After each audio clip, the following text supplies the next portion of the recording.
दोस्तों, आज मैं एक ऐसी कहानी आपके सामने लाया हूँ जिसमें दिखाया गया है कि एक माँ और उनके बच्चे जीवित रहने के लिए जीवन और मृत्यु के बीच संघर्ष कर रहे हैं।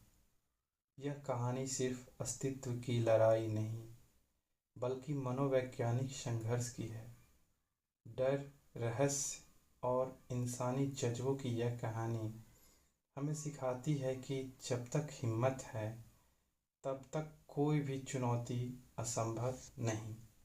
कहानी में आगे बढ़ने से पहले कहानी की भूमिका।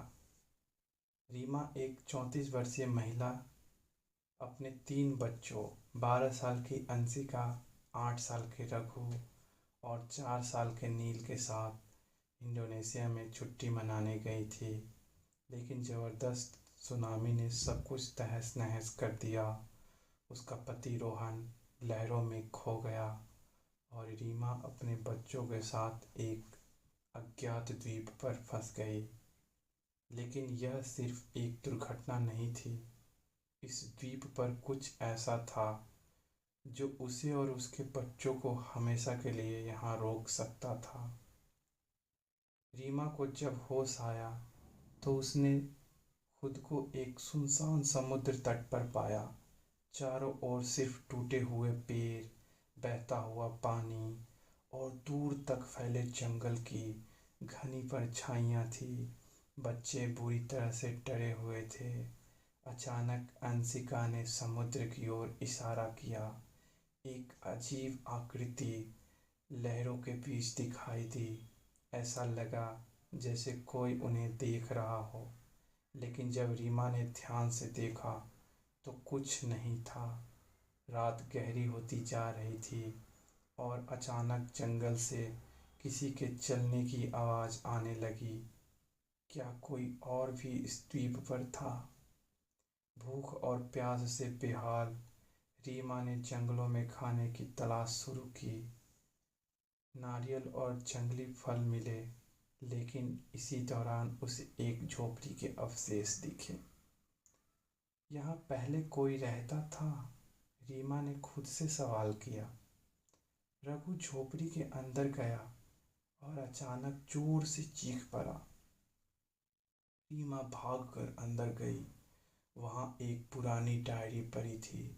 उस पर खून के धब्बे थे और आखिरी पन्ने पर लिखा था, अगर तुम यहाँ हो तो भाग जाओ, वे तुम्हें नहीं छोड़ेंगे।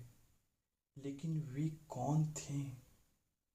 रात को रीमा ने बच्चों को सुरक्षित रखने के लिए एक ऊंचे पेड़ पर आश्रय लिया। लेकिन अचानक झोपड़ियों में हलचल हुई।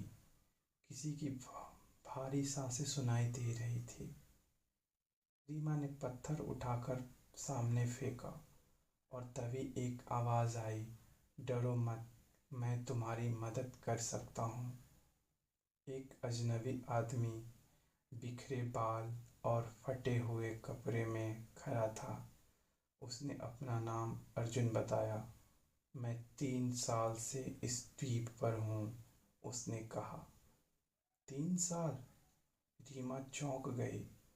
हाँ, और अगर तुम जल्दी कुछ नहीं करोगी तो तुम भी यहीं फंस जाओगी, हमेशा के लिए। अर्जुन ने बताया कि इस द्वीप पर अजीब घटनाएं होती है। जो भी यहाँ आता है वापस नहीं जा पाता। लेकिन एक तरीका है, अगर ये पहाड़ी पर आग जलाएं और सही समय पर सिग्नल भेजे तो कोई जहाज़ देख सकता है। लेकिन जब वे पहाड़ी की ओर बढ़ने लगे तो उन्हें किसी के पीछा करने का एहसास हुआ। जंगल में फुसफुसाहट थी, जैसे कोई छुपकर देख रहा हो। अचानक नील गायब हो गया। रीमा पागलों की तरह नील को पुकार रही थी। तभी अर्जुन ने कहा, हमें झोपड़ी में वापस जाना होगा। वे भागते हुए वहां पहुंचे और देखा, नील जमीन पर पड़ा था, लेकिन उसके पास कोई और भी था। एक बूढ़ा आदमी जिसके हाथ में एक टूटा हुआ कंपास था। मैं ही वो आखिरी इंसान हूँ जो इस द्वीप से बचने की कोशिश कर रहा था, उसने कहा। लेकिन तुम लोग अब भी भाग सकते हो। उसने बताया कि इस द्वीप के पास कुछ जहाज जरूर आते हैं, लेकिन जो भी यहाँ ज़्यादा रुकता है उसे अजीब चीज़ें सताने लगती है। अगर सूरज उगने से पहले आग जलाओगे तो तुम्हारे पास एक मौका होगा, वरना तुम हमेशा के लिए यहाँ रह जाओगे। रीमा और अर्जुन ने मिलकर लकड़ियाँ जमा की और आग जलाई।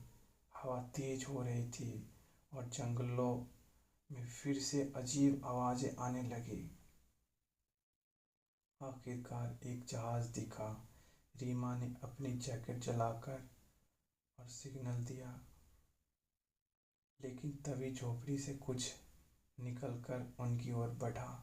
एक कंकाल जैसी आकृति जो अंधेरे में झिलमिला रही थी।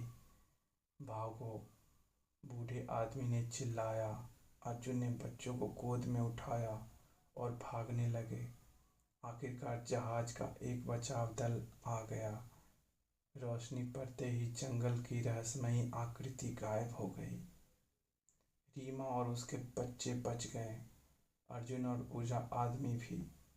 लेकिन जब वे सुरक्षित तट पर पहुंचे तो अर्जुन ने धीरे से रीमा से कहा, क्या तुम्हें लगा कि वो सच में कोई आकृति थी या फिर हमारा डर? रीमा ने बच्चों को देखा।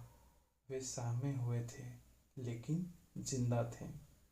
शायद यह द्वीप ही रहस्य था, उसने जवाब दिया।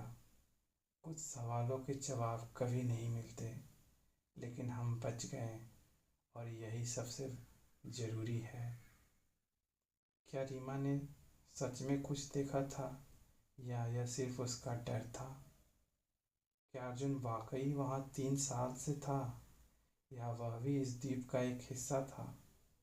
और सबसे अहम, क्या यह रहस्यमयी द्वीप अब भी किसी और के आने का इंतज़ार कर रहा था या शायद नहीं?